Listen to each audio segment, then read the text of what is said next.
Imagine a world where the business savvy only make lucky guesses, where the wealthy only spend other people's money, and where absolutely none of this works out in the end. Hi everyone, Ken here. This is the story of Talbot Taylor and his Long Island mansion. Hit that subscribe button and let's explore this house.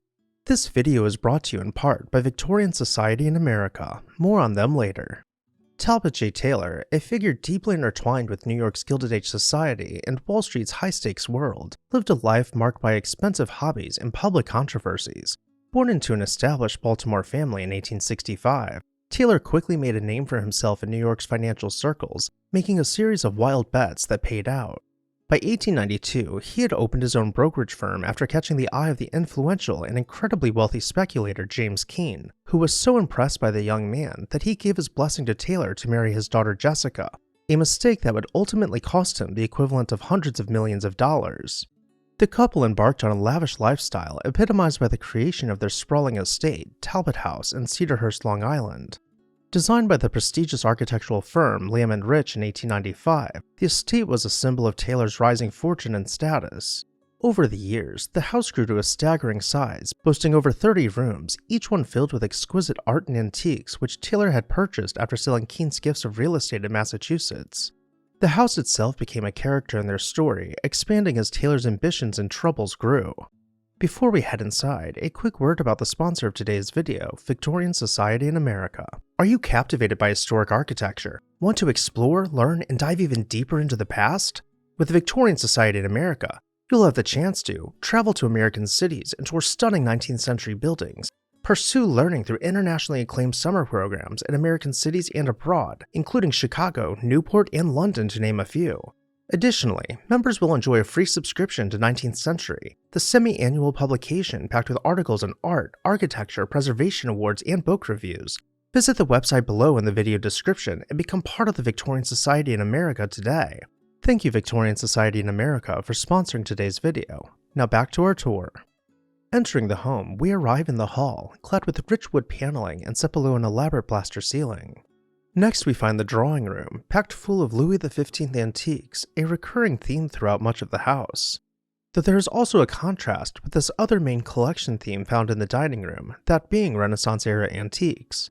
We can take a closer look at the massive fireplace mantel in this room to admire its intricate relief work. From here we can take the French doors on either side to continue deeper into the house. This leads us into the library, once again stuffed to the brim with mostly Louis XV and Louis XVI antiques.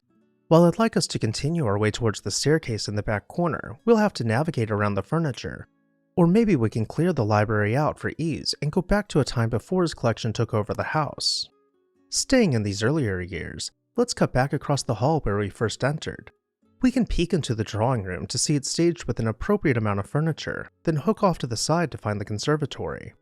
Unfortunately, we are now back in the later years when his collection was spilling into every nook and cranny, but nonetheless, there are still some charming features we can find behind dozens of chairs, including a fountain and walls lined by hundreds of potted plants. Heading up to the second floor, the guest room was always kept tidy, with minimal furniture. However, the same couldn't be said for Taylor's bedroom, where he kept some of his most prized chairs.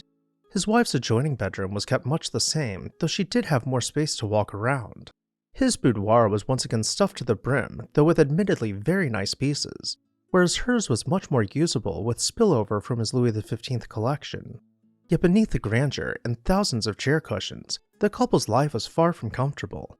By 1908, the strain of Taylor's financial dealings and personal entanglements with Marie Cowles, a close family friend turned interior decorator, led to a very public and bitter divorce.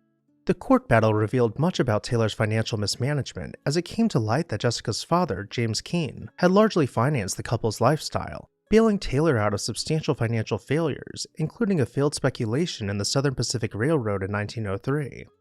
The scandal only deepened when it was revealed that Keene had covered debts of up to $4 million, the modern equivalent of over $143 million today, just to avoid the disgrace of bankruptcy.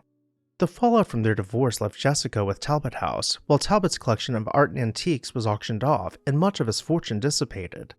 Talbot remarried in 1909, this time to Marie Cowles, the very woman whose relationship had sparked so much controversy. Their marriage was as tumultuous as his first, with Marie suing for divorce just a few years later. By this time, Taylor had retreated to France, where he spent his later years focused on horticulture and the beautification of his new home in Nice. The once grand Talbot House met a tragic end in 1913 when a boiler explosion caused a fire that destroyed the mansion. The house, filled with priceless art and rare books collected by the Keane family, was reduced to ashes. Taylor himself lived out his final years in relative obscurity, passing away in Nice in 1938.